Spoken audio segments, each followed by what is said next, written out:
কুরবানির জন্তু কেনার জন্য আমরা ব্যস্ত।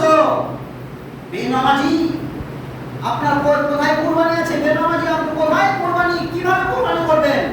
আপনি তো নামাজ পড়লেন না। আগে আপনাকে নামাজ পড়া লাগবে, তারপর আপনাকে কুরবানি দিতে হবে। আপনাকে আগে নামাজ পড়তে হবে, তারপরে কুরবানি দিতে হবে। আল্লাহ পাক বলেছেন সূরাতুল কাউসারের মধ্যে, বিসমিল্লাহির রহমানির রহিম,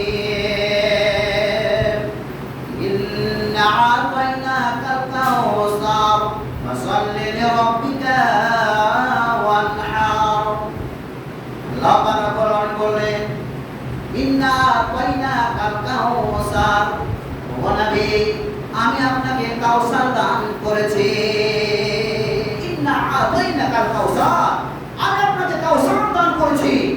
তবে আপনি কি বলুন, আপনার সন্তানের জন্য, আপনার প্রভুর জন্য কি করেন?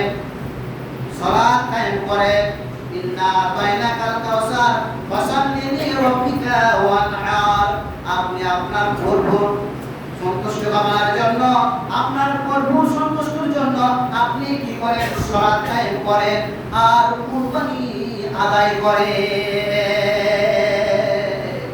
আগে সালাত, তারপরে কুরবানি। আপনার পয়সা নাই, অর্থ নাই, আপনাকে কুরবানি দিতে হবে না। কুরবানির দরকার নেই, আপনাকে কুরবানি দিতে হবে না, কিন্তু সালাত আদায় করতে হবে। আপনি ফজরের সালাত আদায় করলেন না, আর ঈদের নামাজ পড়ার জন্য একবার আতর সুরমা জামা কাপড় লাগে।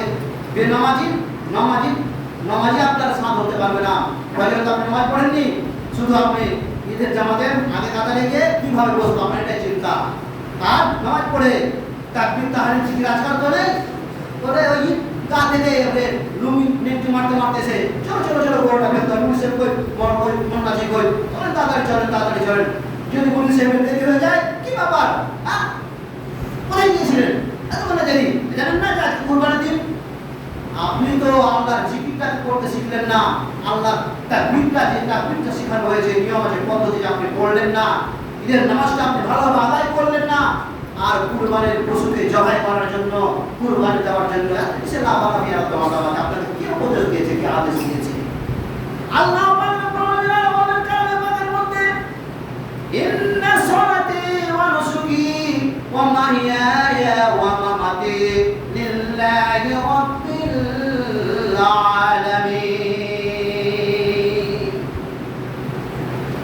আমার কুরবানি, ইন্না সালাতি ওয়া নুসুকি, আমার সালাত, আমার কুরবানি, আমার মরণ জীবন শুধু মহান রব্বুল আলামিনের জন্য।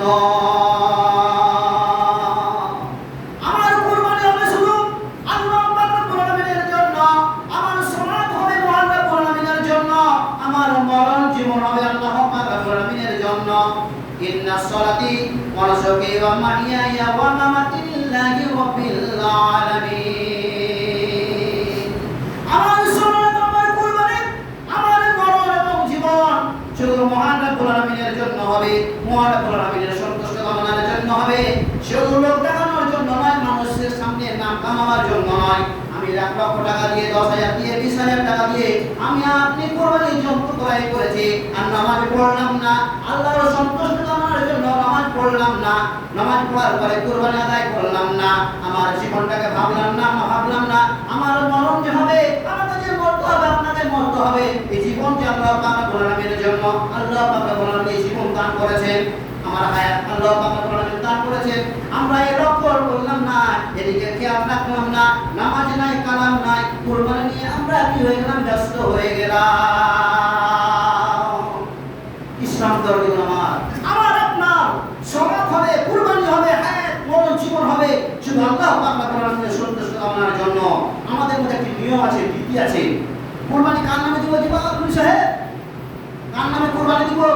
বাড়িতে সবাই আছে, তো সবার নামে কি একটা করে ভাগ কি কুরবানি দিতে হবে নাকি? না, নাই, এই নিয়ম নেই, এই পদ্ধতি নয়। পদ্ধতি হবে শুধু যে আল্লাহ, নিয়মটা শুনুন, নিয়মটা রাখুন এভাবে, আল্লাহ আমি আমার পরিবারের তরফ থেকে, সকলের তরফ থেকে নেকি উদ্দেশ্যে আল্লাহ তোমার সন্তুষ্ট কামনার জন্য কুরবানি দিলাম। আল্লাহ তুমি আমার পরিবারের তরফ থেকে কুরবানি তুমি কবুল করো, এটা হবে নিয়াত। বলুন আমিন, আল্লাহুম্মা আমিন। আর বাপের নামে দিবেন, মার নামে দিবেন, ছেলের নামে দিবেন, মেয়ের নামে, নামে তার শুধু আল্লাহ, শুধু আল্লাহর নামে হবে, আল্লাহর উদ্দেশ্য হবে, সন্তুষ্ট কামনার জন্য হবে, শুধু আমাদের নেকির উদ্দেশ্য হবে। হ্যাঁ, কিন্তু মৃত ব্যক্তির উদ্দেশ্যে খাস করে দেন, নেকির উদ্দেশ্যে, যে মৃত ব্যক্তির নেকির উদ্দেশ্যে খাস করে দিলাম, তবে সেই মৃত ব্যক্তির জন্য যে আপনি কোরবানি দিচ্ছেন, এই কোরবানির মাংস, এই গোশত কিন্তু খাওয়া চলবে না, আলাদা করে ভাগ করে দিতে, বর্ণনা করে দিতে হবে। আর যদি সকলের নামে, সকলের নেকির উদ্দেশ্যে, সকলের নেকির উদ্দেশ্যে, সকলের জন্য যদি দেন, যিনারা মারা গিয়েছেন পরিবারের সকলের জন্য নেকির উদ্দেশ্যে যদি দেন, তাহলে খাস ভাবে যদি দেন, তবে মানে আম ভাবে, খাস করে না, যদি আম ভাবে দেন, তবে সেই মাংস সবাই খেতে পারবে। আর খাস করে যদি মৃত ব্যক্তির নেকির উদ্দেশ্যে দেন, তাহলে এই মাংসটাকে আলাদাভাবে বিতরণ করে খেতে হবে না।